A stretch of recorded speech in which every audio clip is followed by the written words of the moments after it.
Tudo bem, pessoal? Essa é a videoaula 5 da disciplina Análise de Riscos, Acidentes e Processos de Trabalho, Gerenciamento e Aplicabilidade. Essa videoaula aborda o PGR, videoaula 5, certo? Vamos lá, então. Sobre NR1, né? Então, começando já, atualizadíssima, né? Disposições gerais de gerenciamento de riscos ocupacionais. Tem a portaria 344 de março de 2024, com vigência até 25 de maio de 2025, e entra em vigência em 26 de maio de 2025 a portaria do Ministério do Trabalho e Emprego número 1419 de 27 de agosto de 2024, certo? Então, a gente tem já algumas alterações. O PGR é abordado aqui, tá? E ele é o Programa de Gerenciamento de Riscos e ele é a materialização do processo de gerenciamento de riscos ocupacionais, tá? Por meio de documentos físicos ou por meio eletrônico. Visa a melhoria contínua das condições de exposição dos trabalhadores por meio de ações multidisciplinares e sistematizadas, certo? O PGR deve ser composto no mínimo, então, por 2 documentos: Inventário de Riscos Ocupacionais e Plano de Ação. O inventário, ele compreende as etapas de identificação de perigos e avaliação de riscos, de modo a estabelecer a necessidade de medidas de prevenção. E o plano de ação estabelecem-se as medidas de prevenção a serem introduzidas, aprimoradas ou mantidas, de modo a eliminar, reduzir ou controlar os riscos ocupacionais. Aqui nós temos uma figura onde temos os macroprocessos e os documentos, né? Gestão ou gerenciamento, né, de riscos ocupacionais, né, o GRO, e do lado direito aqui o PGR, né, com fundo verde. No PGR a gente tem, então, inventário de riscos e plano de ação, que a gente acabou de comentar, e no GRO, identificação de perigos, avaliação de riscos e controle de riscos, certo? Com relação ao gerenciamento de riscos ocupacionais, então, é o conjunto de ações coordenadas de prevenção que tem por objetivo garantir aos trabalhadores condições e ambientes de trabalho seguros e saudáveis. O GRO deve constituir um programa de gerenciamento de riscos, o PGR, ou seja, um sai do outro, né, que se tornou exigível em janeiro de 2022, quando entrou em vigência a NR1. Por isso que a gente começou com a NR1 agora, tá? Ele é obrigatório? Então vamos lá, é uma obrigação sim, a NR1 trata dele. Todos os empregadores que mantenham trabalhadores como empregados, na CLT obviamente, devem providenciar a elaboração do PGR. Entretanto, existem algumas exceções para as quais não é obrigatória a elaboração do PGR, certo? Então a NR1 prevê algumas exceções, né? O microempreendedor individual, o MEI, e as microempresas e empresas de pequeno porte, grau de risco 1 e 2, certo? A validade do PGR, né? Ele deve acompanhar continuamente as atividades da empresa por meio da execução de medidas previstas no plano de ação. Inclusive, deve refletir eventuais mudanças no ambiente de trabalho que alterem as características dos riscos ocupacionais. A avaliação de riscos do PGR, que é uma das etapas desse programa, deve ser revista no máximo a cada 2 anos. Essa é a validade, né? No caso de organizações que possuam certificações em sistema de gestão de saúde e segurança do trabalho, esse prazo pode ser de até 3 anos, tá? Ok? Então, segundo o NR1, a avaliação de riscos deve constituir um processo contínuo a ser revisto a cada 2 anos ou quando da ocorrência das seguintes situações: após a implementação das medidas de prevenção para avaliar riscos residuais, após inovações e modificações nas tecnologias, ambientes, processos, condições, procedimentos e organização do trabalho que impliquem novos riscos ou modifiquem os riscos existentes. Por isso que é importante sempre reavaliar, né? E sempre esse monitoramento contínuo, né? O item C, quando identificadas inadequações, insuficiências ou ineficácias das medidas de prevenção. Item D, na ocorrência de acidentes ou doenças relacionadas ao trabalho. E item E, quando houver mudança nos requisitos legais aplicáveis.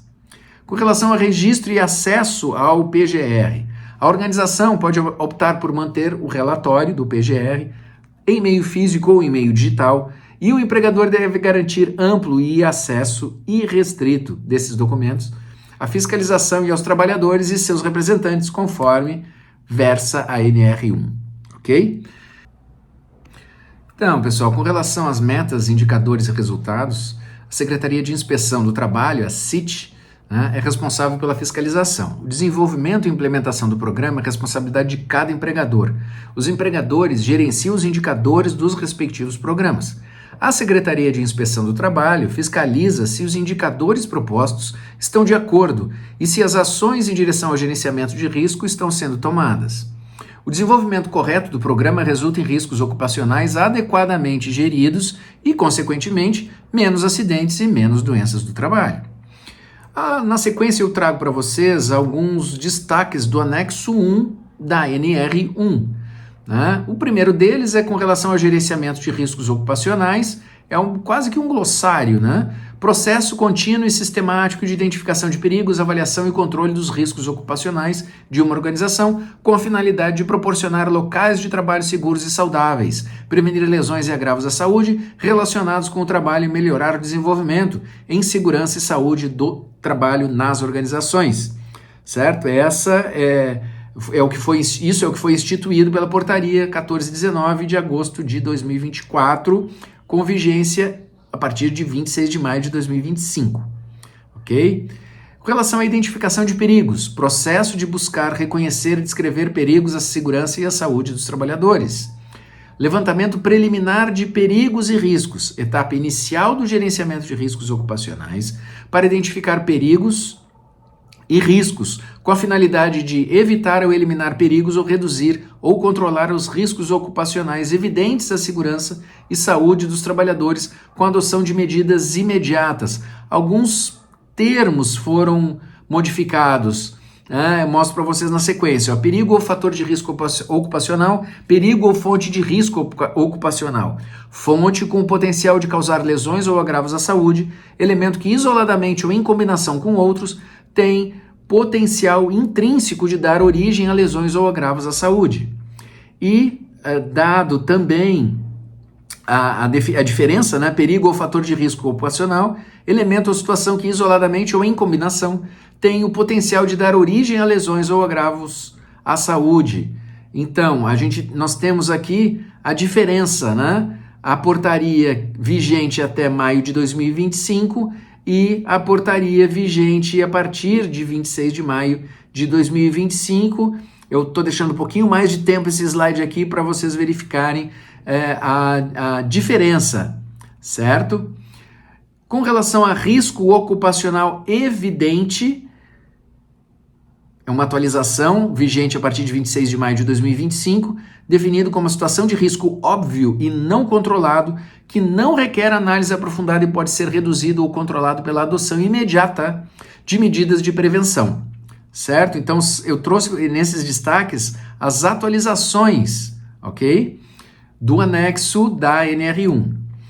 Com relação ao anexo 2 da NR1, o destaque é o próprio anexo, que estabelece diretrizes e requisitos mínimos para a utilização da modalidade EAD e semipresencial para as capacitações previstas em todas as normas regulamentadoras, disciplinando tanto aspectos relativos à estruturação pedagógica, quanto exigências relacionadas a condições operacionais, tecnológicas e administrativas necessárias para o uso desta modalidade de ensino, que é interessante, Fala dos riscos e aí, como é uma NR1 e é uma atualização, essa atualização passa como as NRs conversam entre si, Nós já vimos e já exaustivamente a gente reitera isso, Que as NRs elas se interrelacionam, entende-se que a EAD como forma de entrega de cursos nas capacitações, ela é registrada aqui e indicada aqui porque em todas as outras NRs a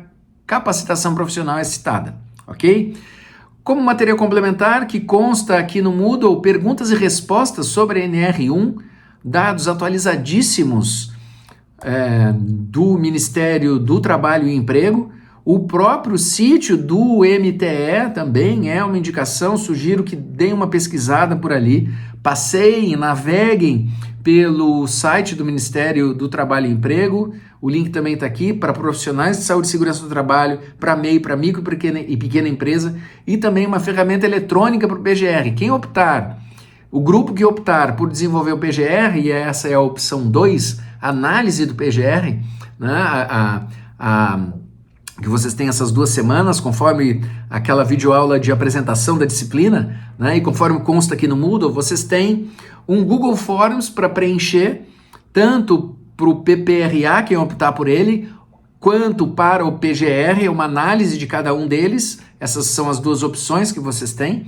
né? As perguntas que constam no Google Forms para vocês preencherem sobre o PGR são essas aqui, que eu não vou ler, porque a gente já está quase acabando aqui o nosso tempo, né? Eu quero agradecer e convidar vocês para assistir na sequência a videoaula 6, onde a gente apresenta o fechamento da disciplina, beleza? Essa eu vou tentar fazer um pouquinho mais devagar, porque eu venho correndo, né, para a gente conseguir atender o tempo e fechar aqui no máximo em 12 minutos, né, entre 8 e 12 é o ideal. Beleza, pessoal? Muito obrigado, espero que vocês estejam curtindo essa disciplina, falta só uma videoaula agora, né, e para vocês, claro, falta a opção e a publicação aqui, e a produção do vídeo, mas isso a gente aborda na aula que vem, beleza? Valeu, um abraço!